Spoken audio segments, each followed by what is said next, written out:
Assalamualaikum warahmatullahi wabarakatuh. Alhamdulillah wassalatu wassalamu ala sayyidina Muhammadin wa ala alihi wa sahbihi ajma'in, amma ba'du. Di dalam kitab Al-Adhkar Al-Muntakhabah min kalami Sayyidil Abrar sallallahu alaihi wasallam yang ditulis oleh Al-Imam Muhyiddin Yahya bin Syaraf An-Nawawi Asy-Syafi'i yang kita sering kenal, yaitu Al-Imam An-Nawawi rahimahullahu ta'ala. Kitab ini berisikan tentang zikir-zikir kepada Allah subhanahu wa ta'ala, dan ciri khas Imam An-Nawawi rahimahullahu ta'ala pun pasti menyelipkan terkait fikih, karena beliau sangat luar biasa terkait ilmu fikih. Beliau adalah seorang ulama yang bahkan diakui derajatnya sampai kepada mujtahid mutlak. Akan tetapi beliau tidak membuat madhab, tidak membuat madhab baru, melainkan beliau hanya mentahqiq pendapat-pendapatnya madhab Imam Syafi'i, karena betapa kayanya ulama dari kalangan madhab Syafi'i, sehingga banyak lahirlah pendapat-pendapat, sehingga membesar sekali, meluas sekali pandangan madhab Imam Syafi'i, kemudian ditahqiq kembali oleh Al-Imam An-Nawawi rahimahullahu ta'ala. Baiklah, pada saat ini kita akan membacakan terkait zikir yang sangat luar biasa, tetapi sangat mudah disebutkan, sangat mudah sekali dilafadzkan.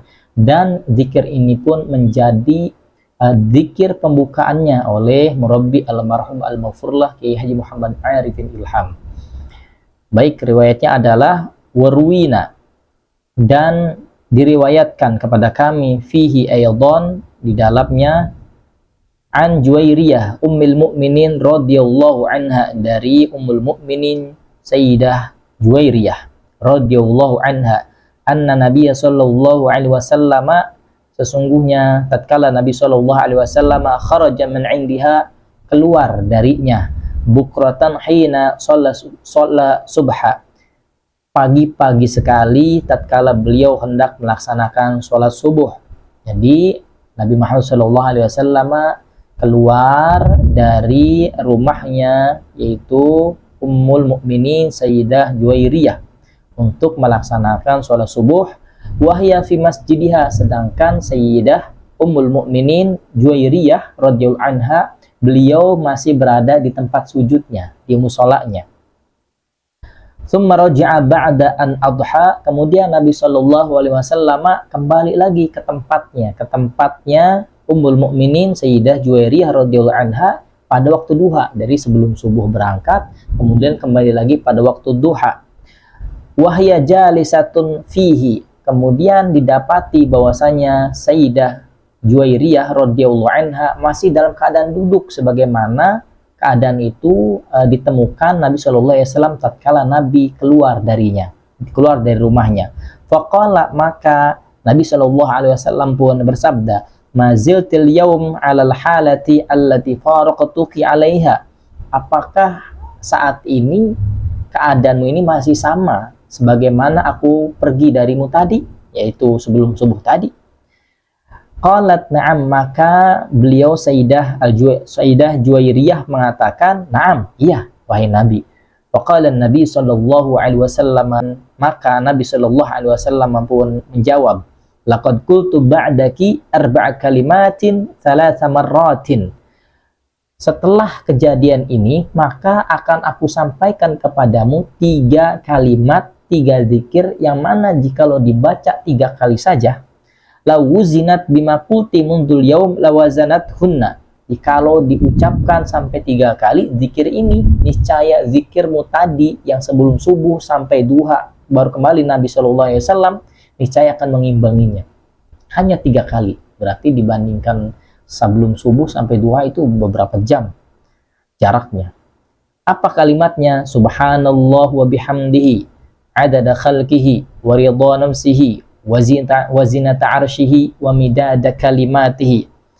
Hadis ini diriwayatkan oleh Imam Muslim, Imam Ahmad, Imam Abu Dawud, Imam Tirmidzi, dan Imam An-Nasai. Bahkan Imam Ibn Hibban pun meriwayatkan.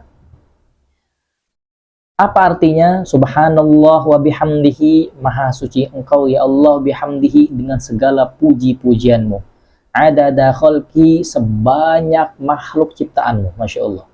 Jadi pujian ini, tasbih ini dan tahmid ini itu sebanyak jumlah makhluk Allah Subhanahu wa taala di daratan, di lautan, bahkan di langit yang jumlahnya tak terhingga.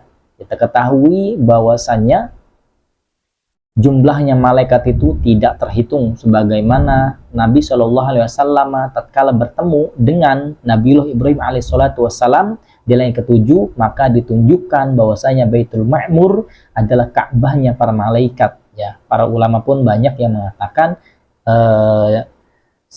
segaris dengan Ka'bahnya yang berada di bumi, lurus ke atas itu ada Baitul Ma'mur, yaitu Ka'bahnya para malaikat.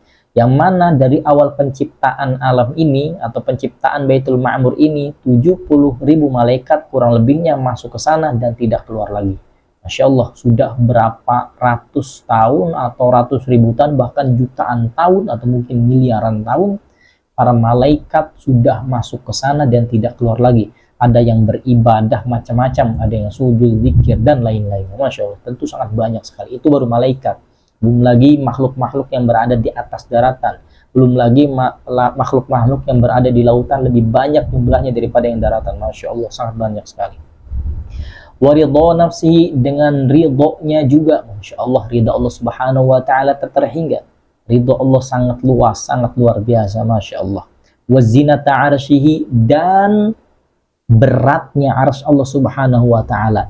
Kita ketahui bahwasanya arsy Allah Subhanahu wa ta'ala itu adalah makhluk yang paling besar dan sangat berat sekali. Yang mana kita ketahui bahwasanya malaikat Jibril saja yang begitu memiliki 600 sayap dan satu sayap yang mampu menutupi setengah bumi ini, ternyata besarnya masih belum ada apa-apanya dibanding malaikat Mikail, peniup trompet sangkakala. Dan ternyata malaikat Mikail pun belum ada apa-apanya besarnya dibanding malaikat Hamalatul Arsy, pemanggul arsy.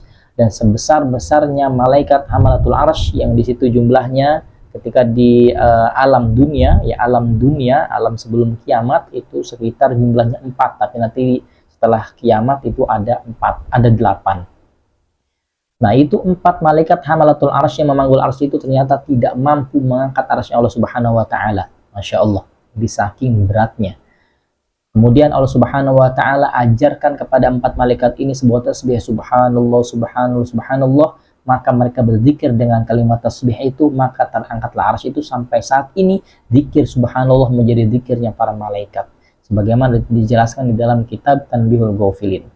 Wa midada kalimatihi, dan sejumlah tinta yang dituliskan untuk menuliskan kebesaran Allah Subhanahu wa ta'ala, yang mana seandainya pepohonan di bumi ini dijadikan penanya dan lautan dijadikan tintanya, niscaya tidak akan mampu menulis kalimat-kalimat Allah Subhanahu wa ta'ala. Sangat luar biasa dan tidak akan pernah bisa terjangkau oleh kita semua.